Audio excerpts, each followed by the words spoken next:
Today is what I usually like to do on Mondays is any kind of messages that I had gotten over the last week. I take the most impressing or the most I got of and try to evaluate that and give some kind of a live to help you out in response to that. And this last week I got a few messages about anxiety. So I know a lot of people out there have a problem and they deal with anxiety. And I'm just kind of curious of what kind of ways do you cope with anxiety? Because a lot of people cope with anxiety by avoiding the thing that's causing the anxiety. Now, there's two parts to that. There's actually two steps that we can take that's going to help curb anxiety in our life. The first thing that we have to do that probably not too many people do is identify what it is. And when I say that, identify one thing that's causing you anxiety. Don't go and try to tackle 5 things at once that's causing you anxiety, because that's going to cause confusion and that's going to lead you down to the ethics.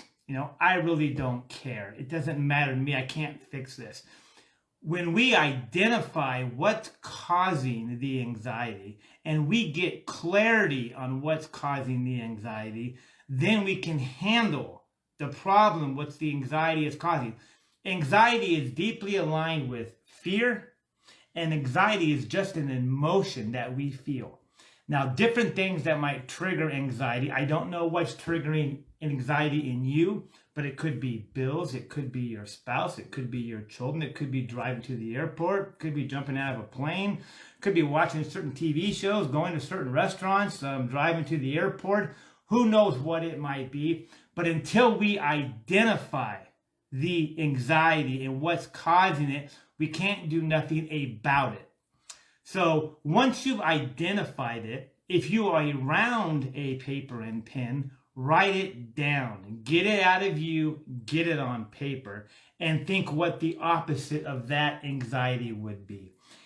If I didn't have anxiety, I would watch this program, maybe this love story or whatever it might be. And I wouldn't have anxiety, therefore I could watch that and enjoy that more often. So that would be something that you'd want, but anxiety is keeping you from it. Sit down and take 3 big breaths. Just breathe in and hold it for 10 minutes and then breathe out and relax. If you want an example of us compared to, like, let's say an animal, let's say a deer in the forest. Here's the problem. Here's the difference. A deer in the forest might be sitting there grazing in the field, nice and calm, breathe, everything's perfect, and a lion approaches. That deer gets anxiety. He goes into a fight or flight mode and he runs. He takes off and the lion chases him. When the danger is over in 2, 3, 5 minutes, how long it takes, you'll see the deer back grazing nice and calmly in the field again, because he doesn't hold on to it. It just comes and it goes. Us, we take it and we let it fester and we think about it and we become what we think about.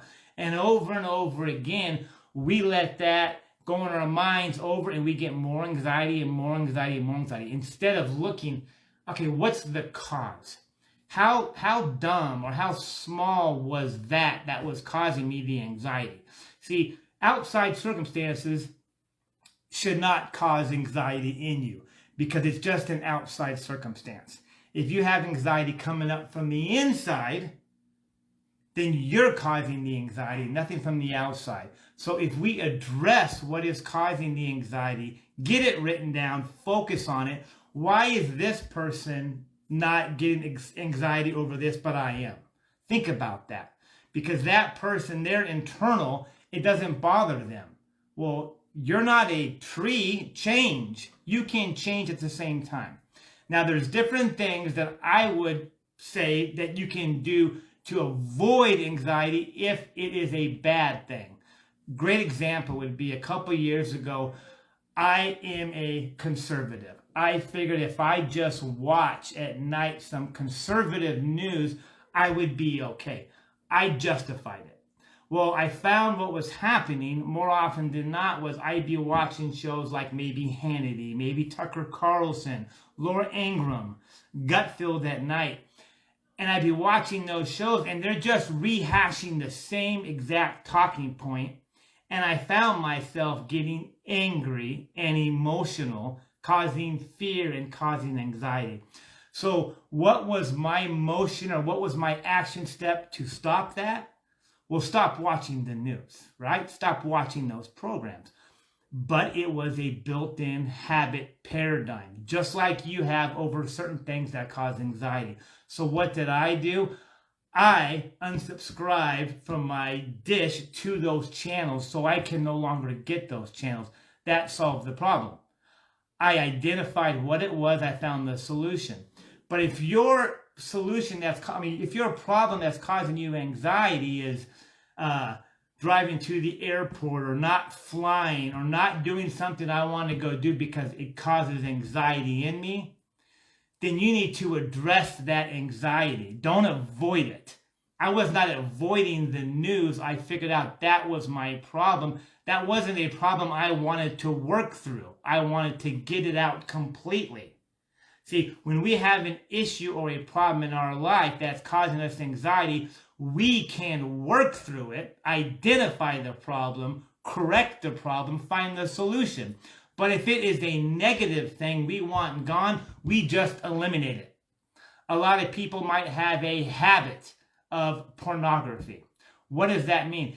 Do you go and you try to fix the problem and start watching maybe soft porn? No, you eliminate it. You get it out. What do I have to do? What kind of small steps, what kind of small habits can I make to get rid of it? So there's a difference between something that's causing you anxiety or something that's bad that we want to identify and we want to correct, and we want to find a way not to have that come into our life no more. And I seriously doubt if you have a child, he gives you anxiety about going to school or homework or whatever it might be, you want to get rid of the kid. No, that's not a viable solution. You don't want to do that. You don't want to get a divorce. You don't want to go to work. If you have a problem with money, at the end of the month, there is more bills than money. Well, a solution is going to be just throw away the bills and ignore it. No. Find the solution to the problem. Find it. Take 3 deep breaths, relax, breathe in, hold it for 5 or 10 seconds, breathe out, let it sink in and relax your body, and you'll start to realize that that problem that's causing you anxiety is very, very small. And do that often throughout the day. If you're driving, you probably don't have a pen and paper handy, and I don't want you to get in an accident and do that. At that part, just use your mind. Think of it in your mind of what's causing you anxiety and think of how small that might be and the enjoyment you would have if you found the solution to that problem.